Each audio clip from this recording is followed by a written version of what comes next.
Hi everybody, and welcome to another video of Down the Garden with Mystic Veg.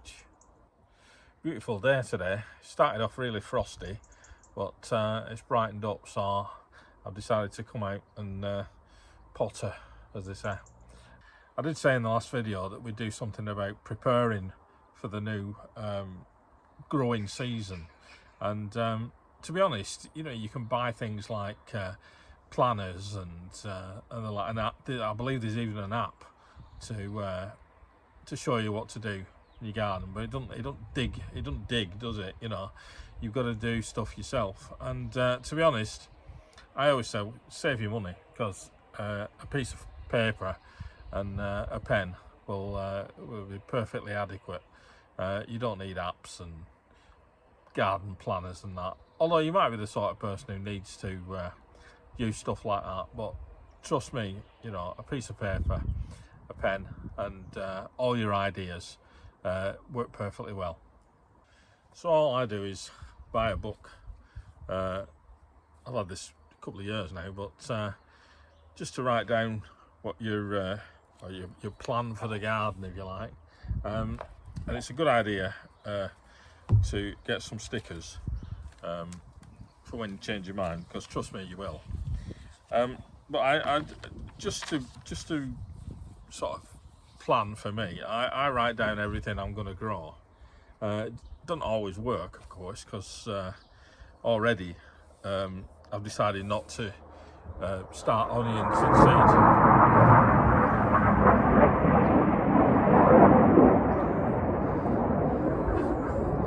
Already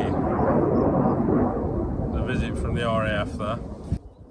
Already I've decided not to plant onion seeds. I've got the sets in that I showed in the last video.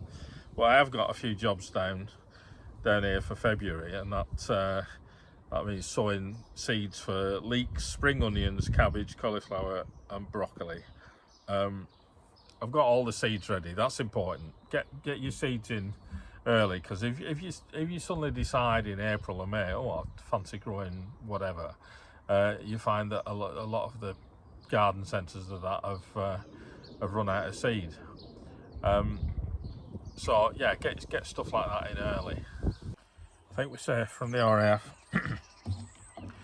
I think we're safe from the red arrows for a few more moments, so I'll get on with it. Yeah, lots of things. There's lots of things to think about when you're starting a garden. If you're starting an allotment for the first time, your first job is going to be clearing all the weed and the rubbish left behind from the previous owner. Often allotment plots go untouched for years because it becomes too much for somebody, and but they don't like to give up the allotment. And sadly, sorry, the dog just dropped something on my foot. I thought there was something crawling up my leg. That happens a lot, I believe, so if you can get an allotment plot sort of late in the year, or October, November or whatever, then you've got a good chance of getting it ready for the year after. But otherwise, you might as well just forget your first year, or just start with something. Just start with something like growing potatoes in buckets. I've got these blue buckets that I've got all over the place that I got for nothing, and I grow potatoes in them. So we have lots of new potatoes. I don't grow main crop potatoes because it takes up so much room, and I haven't got that in this garden. Not yet. I haven't got that in this garden anyway. If you're clearing a site, then obviously you need some pretty heavy duty tools, but one I found, that I got this from Screwfix, other places are available, bloody plain to buy, but is this sort of a mini, what do you call these things, pickaxe, a mini pickaxe, and you can really get into the weeds with that. It's really helpful. But otherwise, you've got to sort of dig everything out. I don't think you can ever get rid of every weed, and it's just almost impossible. but just trying to keep on top of it is the best bet. So what I've done today is I finished off a sort of a space for what is going to be my raspberry patch. It's only going to be small. I've ordered some raspberry canes, and I've no idea when they're going to turn up. And I've also ordered some strawberry plants, so we're going to grow strawberries as well. But yeah, of course you need a trowel, and you need a fork of some description, and whatever else you can get your hands on. I seem to be fighting a losing battle with the red arrows, so I've come in the shed. No less noisier, to be honest. If they go overhead, you won't be able to hear me, but it just thought it might be slightly better in here. I'd just like to mention somebody who put a comment on the last video, and it was about the chilies, if you remember. And Malcolm Wilkins 2495, which is his YouTube handle, says, "Hi from Herne Bay," which is in Kent, I believe. "I have saved chilies, tomatoes, peppers at random from supermarket produce. He's got a small communal backyard between Georgian townhouses, very shady in the morning, but sunny in the afternoon." So yeah, well done, mate. Well done, Malcolm. Some people would say, "Oh, you shouldn't use seeds that you've got from veg that you bought in the supermarket." But you know, if it works, it works, doesn't it? You know, I think there's too many people are worried about, you know, stuff that's in food, and well, you know, chemicals, etc. Yeah, fair enough. If you all you're doing is setting out to grow some fruit and veg for your own use, and if you grow it and it tastes nice, then that's all that matters, isn't it? You know, I'll speak in another video. I'll speak about compost, because trust me, if you thought that building a compost pile was just like piling stuff, grass, etc., vegetable peelings, etc., on a pile, leaving it there, then you'd be wrong, because the amount of information, whether that's good or bad, that you can get about composting is infinite.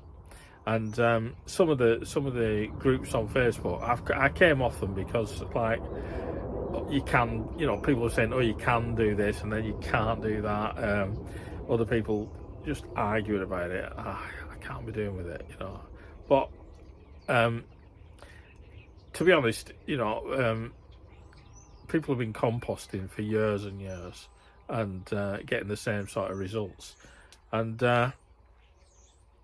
there's a few things you can go wrong with composting, but on the whole, it's you know, if you start a compost pile and leave it, it's, you know, the worms do the work for you.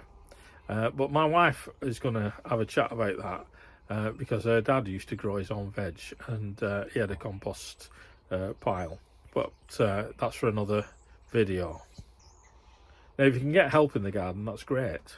I had a bit of help yesterday, sort of, with our granddaughter, who's 2 years old, and well, this is the film I shot of her helping me. What are you doing? What we're doing? Gardening. Are you helping? No, I'm down some water. I'm down some water. I got some nice water a minute ago when I'm old. Okay? Okay. So you do the photo of me, and you and I do the water. Okay. But you're helping Grandad? No. Like that. And you hold the handle. Pour it out like that.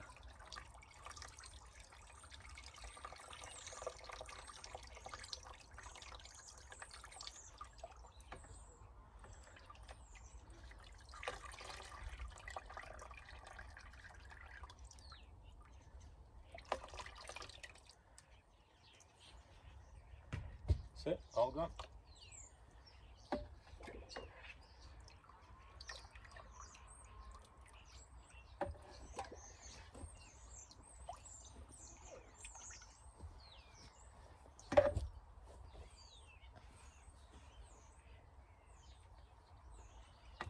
Down some water.